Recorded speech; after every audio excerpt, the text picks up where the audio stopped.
नमस्कार दोस्तों, जय हिंद और स्वागत है आपका मेरे सेकंड एपिसोड में, जिसका टॉपिक है भारत आज़ादी के पहले और आज़ादी के बाद कैसे स्टेट्स मतलब राज्यों का बंटवारा हुआ। उसके पहले दोस्तों, अगर आपने मेरी पहली वीडियो जो कि NEP न्यू एजुकेशन पॉलिसी के ऊपर थी नहीं देखी है, नीचे दिए हुए डिस्क्रिप्शन पे जाइए और क्लिक करिए और पहले वो देखिए। वो वीडियो ना सिर्फ स्टूडेंट्स बल्कि उनके पेरेंट्स के लिए भी बहुत ज़्यादा इम्पॉर्टेंट है। तो सीधा चलते हैं दोस्तों 1947 में, जब इंडिया को आज़ादी मिली थी।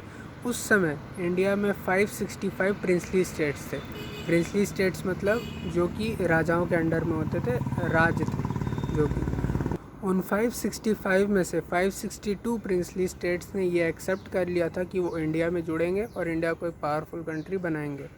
लेकिन तीन ऐसे प्रिंसली स्टेट्स थे जो अभी तक नहीं माने थे, जो कि थे हैदराबाद, जूनागढ़, कश्मीर, जूनागढ़ और हैदराबाद को इंडिया में इंक्लूड करने में सबसे बड़ा हाथ सरदार वल्लभ भाई पटेल जी का है।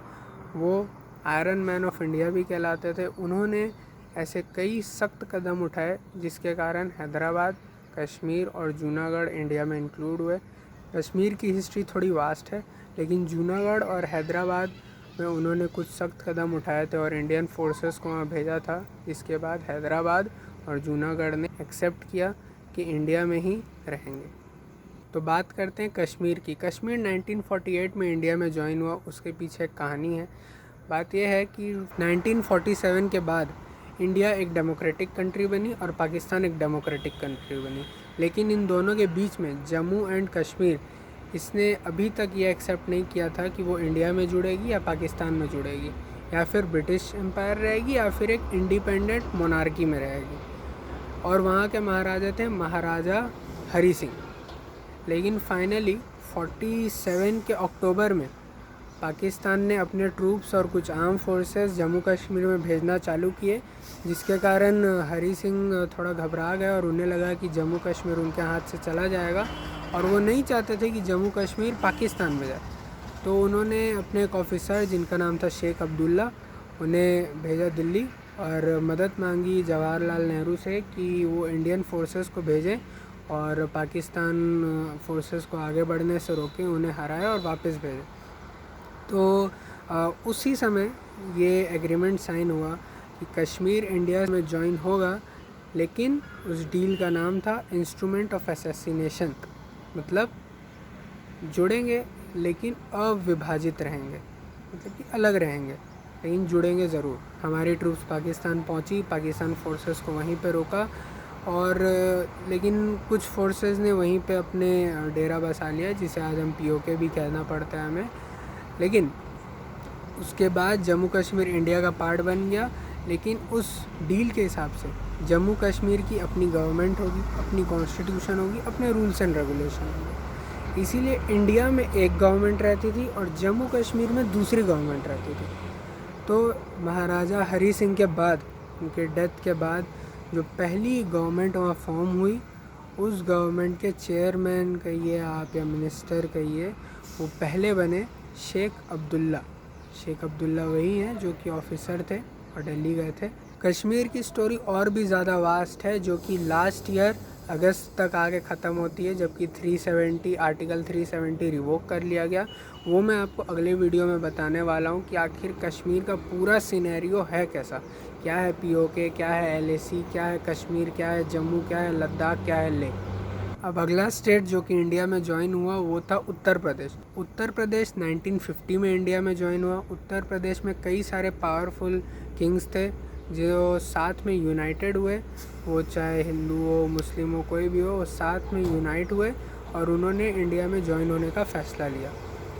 1950 में ही बिहार भी इंडिया में ज्वाइन हुआ। हालांकि बिहार को फॉर्म किया था इंग्लिश गवर्नमेंट ने 1912 में। जी हाँ, बिल्कुल, शायद आप नहीं जानते होंगे, लेकिन बिहार को फॉर्म किया था इंग्लिश गवर्नमेंट ने। बिहार पहले से एग्जिस्ट नहीं करता था। उसे 22 मार्च 1912 को इंग्लिश गवर्नमेंट ने फॉर्म किया था और 1950 में बिहार इंडिया में ज्वाइन हो गया।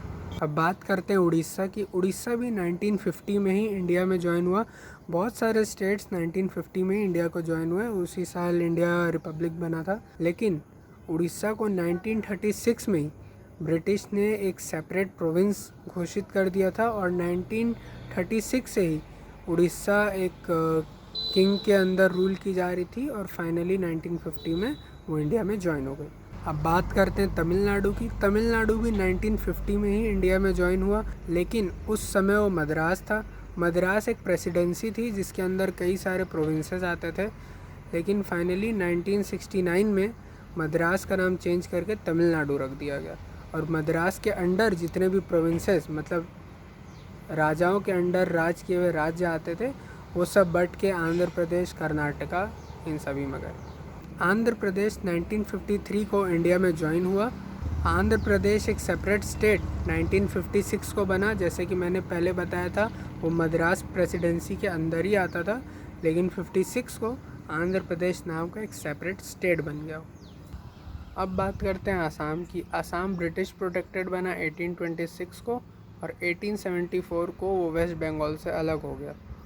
आखिर में आसाम एक प्रोविंस बना जिसके अंदर मिज़ोरम, नागालैंड और मेघालय आए, जो कि हुआ 1912 को और फाइनली 1950 को वो इंडिया में एक स्टेट के तौर पे डिक्लेयर कर दिया गया। अब आते हैं मध्य प्रदेश पे। मध्य प्रदेश 1956 में इंडिया का एक स्टेट बना, जो कि मध्य भारत और विंध्य प्रदेश को जोड़ के एक स्टेट मध्य प्रदेश बनाया गया। केरला 1956 को इंडिया में एक स्टेटहुड के तौर पे ज्वाइन हुआ। 1956 में ट्रेवनकोर, कोचीन, मालाबार ये तीनों मर्ज होके एक स्टेट बनाते हैं जिसका नाम था केरला। 1956 में मैसूर नाम का एक स्टेट बनाया गया जिसमें जितने भी कन्नड़ बोलने वाले लोग थे उन सबको एक जगह किया गया और एक स्टेट बनाने की कोशिश की गई। फाइनली 1973 को इस स्टेट का नाम कर्नाटका रख दिया गया। महाराष्ट्र 1960 को इंडिया में एक स्टेट की तरह डिक्लेयर हुआ। महाराष्ट्र और गुजरात बॉम्बे प्रेसिडेंसी के हिस्से में थे और फाइनली 1950 को महाराष्ट्र अलग हुआ और गुजरात अलग हुआ। नागालैंड 1963 को आसाम से अलग होकर एक नया स्टेट फॉर्म हुआ। उसी तरीके से मणिपाल 1956 को यूनियन टेरिटरी बना और फाइनली 72 को एक स्टेट के हैसियत से उसे एक स्टेटहुड, एक राज्य की स्तर मिली। 1972 तक त्रिपुरा एक यूनियन टेरिटरी बना रहा और उसके बाद उसे स्टेटहुड मिली। हिमाचल प्रदेश 1950 में 30 प्रिंसली स्टेट्स को जोड़कर एक स्टेट बनाया गया था और 56 को उसे यूनियन टेरिटरी घोषित कर दिया गया था और फाइनली 73 को वो एक सेपरेट राज्य, एक स्टेट के रूप में डिक्लेयर किया गया था। पंजाब तब फॉर्म हो पाया था जब पटियाला प्रिंसली स्टेट्स और 8 और स्टेट साथ में मिले थे, लेकिन 1966 में हरियाणा इसमें से अलग हो गई और हरियाणा, पंजाब दो अलग अलग स्टेट बन गए जिनका एक कॉमन कैपिटल बना चंडीगढ़। मेघालय एक ऑटोनोमस स्टेट था जो कि आसाम के अंदर ही आता था, लेकिन फाइनली 21 जनवरी 1972 को मेघालय आसाम से अलग हुआ और एक सेपरेट स्टेटहुड मिली उसे। अब सिक्किम 1975 को एज अ स्टेट फॉर्म हुआ। अब बात करते हैं गोवा की। गोवा आज़ादी के बहुत टाइम बाद तक भी पुर्तगीज़ कॉलोनी के अंडर में रहा था। फाइनली 1961 को इंडियन आर्मी वहाँ गई और फिर गोवा एक यूटी, यूनियन टेरिटरी बना दमन एंड दीव के साथ। फाइनली 1987 को उसे एक सेपरेट स्टेटहुड मिली और आज तक वो एक सेपरेट स्टेट है। अब अरुणाचल प्रदेश की बात करें तो इस पर बहुत ज़्यादा विवाद हुआ है, लेकिन 1972 को ये एक यूटी में बदला, यूनियन टेरिटरी में, और 1987 को ये एक सेपरेट स्टेट में बदला, इसे स्टेटहुड मिली। अब बात करते हैं मिज़ोरम की। मिज़ोरम आसाम के अंदर का एक डिस्ट्रिक्ट था, लेकिन उसके बाद 72 में उसे यूटी, यूनियन टेरिटरी की उपाधि मिली। लेकिन बाद में मिज़ो नेशनल फ्रंट, जो वहाँ की एक पार्टी थी, local party, Mizo national front ने इस बात का अपोज किया और एक फुल स्टेटहुड ली 1987 तक। अब बात करते हैं छत्तीसगढ़ की। छत्तीसगढ़ 1 नवंबर 2000 को मध्य प्रदेश से अलग होकर एक सेपरेट स्टेट बना। जैसे कि मैंने पहले आपको बताया था, मध्य प्रदेश, विंध्य प्रदेश, मध्य भारत को मिला के एक स्टेट बना था और फिर उसमें से छत्तीसगढ़ अलग हो गया 2000 में। अब बात करते हैं झारखंड की। झारखंड एक ट्राइबल डोमिनेटेड जगह थी, एक रीजन था, जिससे फाइनली 2000 में एक सेपरेट स्टेटहुड मिली और वो एक स्टेट में बदल गया। अब उसी तरह उत्तराखंड पे आते हैं। उत्तराखंड एक स्टेट है जो उत्तर प्रदेश के कुछ डिस्ट्रिक्ट्स को लेके बनाया गया है। इसका नाम पहले उत्तरांचल था, लेकिन 2007 में इसका नाम बदला और वापस से उत्तराखंड कर दिया गया। अब बात करते हैं इंडिया के 29th स्टेट की। हालांकि वो 28th स्टेट है, वो है तेलंगाना। तेलंगाना 2014 में आंध्र प्रदेश से अलग होकर एक अलग स्टेट बना। तेलंगाना का वैसे संघर्ष कहिए या फिर उसका मूवमेंट बहुत समय से चल रहा था कि वो आंध्र प्रदेश से एक अलग स्टेट या अलग एक रीजन है। फाइनली तेलंगाना आंध्र प्रदेश से अलग हुआ और कुछ ही सालों में हैदराबाद, जो कि अभी आंध्र प्रदेश में है, वो तेलंगाना का एक कैपिटल कहलाया जाएगा और आंध्र प्रदेश हो सकता है विशाखापट्टनम को अपना कैपिटल बनाए। आपको और ठीक से समझाने के लिए साइड में एक मैप पूरे टाइम दिखाया गया है। अगर आपको किसी भी चीज़ की ब्रीफ में नॉलेज चाहिए हो तो आप उस मैप को भी देख के जान सकते हैं। तो दोस्तों, ये थी पूरी लिस्ट कि आज़ादी के पहले, आज़ादी के बाद और बीच में कई समय तक भारत के सारे स्टेट, सारे राज्य क्यों बने, कैसे बने और कौन सा स्टेट किस में बदल गया, किसका नया नाम हुआ, कब बना, इन सब चीज़ की इन्फॉर्मेशन इस वीडियो में है। तो मैं आशा करता हूँ ये वीडियो आपको बहुत ही पसंद आएगी और बहुत यूज़फुल लगेगी, क्योंकि ये ना सिर्फ जनरल नॉलेज बल्कि कॉम्पिटिटिव एग्ज़ाम्स और भी कई चीज़ में काम आता है। इस वीडियो को लाइक करिए, शेयर करिए, मेरे इंस्टाग्राम आईडी को फॉलो करिए और यूट्यूब चैनल को सब्सक्राइब करिए। And thanks for watching.